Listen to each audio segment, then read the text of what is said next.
Last class में हमने सीखा था profit and loss appropriation account banana. Profit and loss appropriation account बनाने में दो प्रॉब्लम आप लोगों को आ सकती है। एक प्रॉब्लम ये है कि अगर प्रॉफिट ही नहीं हुआ तो एप्रोप्रिएशन क्या होगा, मीन्स हमें प्रॉफिट नहीं हुआ, लॉस हुआ है। और दूसरी प्रॉब्लम ये आ सकती है कि एप्रोप्रिएशंस ज्यादा हैं और अवेलेबल प्रॉफिट कम है। दूसरी प्रॉब्लम हो सकती है कि appropriations are more than available profit, means partners को हमें इंटरेस्ट ऑन कैपिटल देना है, कमीशन देना है, सैलरी देनी है, ये सब बहुत ज्यादा है जो हमें प्रॉफिट हुआ है। तो ये दो कंडीशंस हो सकती हैं। तो नेट लॉस की कंडीशंस दोनों के ट्रीटमेंट अलग अलग हैं। अगर नेट लॉस होता है तो उस केस में हम क्या करते हैं, इस केस में in this case only interest on drawing should be charged. सिर्फ इंटरेस्ट ऑन ड्रॉइंग ही चार्ज किया जाएगा और बाकी सारी चीजें कंसिडर नहीं की जाएंगी, जैसे commission, salary, interest on capital, इन सब चीजों को कंसिडर नहीं किया जाएगा। एक एग्जांपल ले लेते हैं, इससे आप लोगों को ज्यादा अच्छे से समझ में आएगा। जैसे मानो कि लॉस हमें हुआ है 10,000, सैलरी है जो देनी है पार्टनर्स को। ए और बी दो पार्टनर्स लेके चलते हैं, ए और बी पार्टनर्स हैं। सैलरी हमें देनी है 10,000 ईच। कमीशन ले लेते हैं, कमीशन हमें देना है पार्टनर्स को 20,000 ईच। और इंटरेस्ट ऑन ड्राइंग हमें पार्टनर्स से लेना है, जो हम ले लेते हैं 10,000 ईच। अब इस केस में प्रॉब्लम ये है कि सैलरी, कमीशन ये सब देना तो है, लेकिन इस केस में लॉस हमारा आ रहा है 10,000। तो जब लॉस होता है तो पार्टनर्स को सैलरी और कमीशन से ये सब चीजें नहीं दी जाती, और डिपेंड अपन द क्वेश्चन में क्या कंसिडर करने के लिए कह रहा है। अगर सैलरी भी कंसिडर करने के लिए कह रहा है या कमीशन भी कंसिडर करने के लिए कह रहा है तो हमें लेना पड़ेगा। अदरवाइज क्वेश्चन में कुछ भी गिवन नहीं है तो आप सिर्फ interest on drawing he charge करेंगे। तो इस केस में P&L एप्रोप्रिएशन अकाउंट कैसे बनेगा? आपको सिर्फ interest on drawing he consider करना है। मीन्स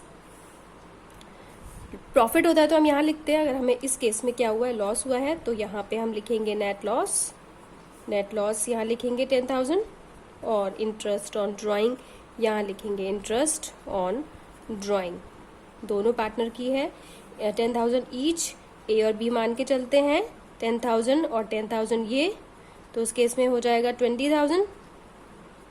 अब यहाँ पे हम सैलरी नहीं लिखेंगे, कमीशन नहीं लिखेंगे, इंटरेस्ट ऑन कैपिटल नहीं लिखेंगे, ठीक है, सिर्फ कंसिडर करेंगे इंटरेस्ट ऑन ड्राइंग। इस केस में फिर भी प्रॉफिट आ रहा है क्योंकि फर्म में 20,000 आया, 10,000 का लॉस रिकवर किया और उसके बाद प्रॉफिट ट्रांसफर्ड कर देंगे हम पार्टनर में। प्रॉफिट ट्रांसफर होगा क्योंकि हमें कोई रेशो गिवन नहीं है इस केस में, तो हम इक्वली डिस्ट्रीब्यूट कर देंगे। तो 20,000 में से 10,000 लेस हुआ, बचा 10,000, 5,000 इसको दिया और 5,000 इसको दिया, तो टोटल हो गया 10,000। तो जब लॉस होता है तो उस केस में सिर्फ कंसिडर किया जाता है इंटरेस्ट ऑन ड्राइंग, और भी क्वेश्चन और सारी चीजें हम कंसिडर नहीं करेंगे। दूसरी प्रॉब्लम आएगी जब appropriations are more than available profit है, तो उस केस में हम लोग क्या करेंगे, उस केस में डिस्ट्रीब्यूट नेट प्रॉफिट। प्रॉफिट तो हुआ है लेकिन सफिशिएंट प्रॉफिट नहीं हुआ, तो हम क्या करेंगे, distribute net profit among the partners in the ratio of appropriation to be made to each partner। कैसे करेंगे हम इसको? जैसे एग्जाम्पल लेके चलते हैं। इस केस में हम एक एग्जाम्पल ले लेते हैं। एग्जाम्पल लेके चलते हैं। ए और बी पार्टनर्स हैं। ए और बी पार्टनर्स है। प्रॉफिट हमें हुआ है 10,000 का। सैलरी हमें देनी है पार्टनर को 10,000 ईच। कमीशन हमें देना है 20,000 ईच पार्टनर को। तो टोटल अगर हमें देखा जाए तो 40,000 ये और 10 और 10 20, तो कितना हो गया 60,000 हमें देना है, जबकि प्रॉफिट हमारा हुआ है 10,000।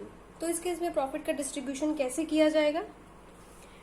अब हमारा एप्रोप्रिएशन ज्यादा है और प्रॉफिट कम है, तो उस केस में हमें टोटल निकाल लेते हैं कि दोनों को हमें देना कितना है। जैसे इस केस में सैलरी ए और बी को देनी है 10,000, इसको 10,000 देनी है और इसको 10,000 देनी है।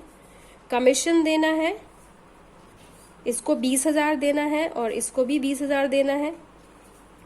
तो टोटल इनका आ गया 30,000, इसका आ गया और 30,000 इसका आ गया। टोटल हमें देना है 60,000। इस केस में हम करते क्या है, एप्रोप्रिएशन का हमें निकालना है रेशियो। तो एप्रोप्रिएशन 30,000 का रेशियो आ गया हमारा 1:1। This is appropriation profit. इस एप्रोप्रिएशन प्रॉफिट में हम डिस्ट्रीब्यूट कर देंगे प्रॉफिट, ये वाला प्रॉफिट। तो प्रॉफिट डिस्ट्रीब्यूट किया, आ गया 5,000 और 5,000।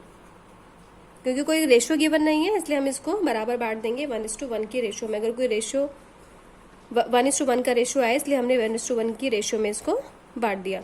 अब इस केस में प्रॉफिट शेयरिंग रेशियो को कंसिडर नहीं किया जाएगा। Profit and loss appropriation account कैसे बनेगा इस केस में? क्योंकि प्रॉफिट हुआ है इसलिए बाय नेट प्रॉफिट लिखा जाएगा इधर, by net profit. Net profit हमें हुआ है 10,000 और यहाँ पे to profit transfer to home A and B. और कुछ भी लिखा नहीं जाएगा और किस रेशियो में बांट दिया जाएगा इसको, जो हमने प्रॉफिट को निकाला है। 10,000 को बांटना है 5,000 और 5,000, तो टोटल हो गया 10,000। तो अगर अवेलेबल एप्रोप्रिएशन प्रॉफिट अवेलेबल इतना नहीं है जितना हमारे एप्रोप्रिएशंस है, तो उस केस में हम जितना भी पार्टनर को जो जो देना है सबको ऐड करो और उसका रेशियो निकालो, उसी रेशियो में प्रॉफिट डिस्ट्रीब्यूट कर देते हैं। तो बच्चों समझ में आया आपको कैसे करना है इन दोनों केसेस में? आई होप आप लोगों को समझ में आया होगा। Thank you.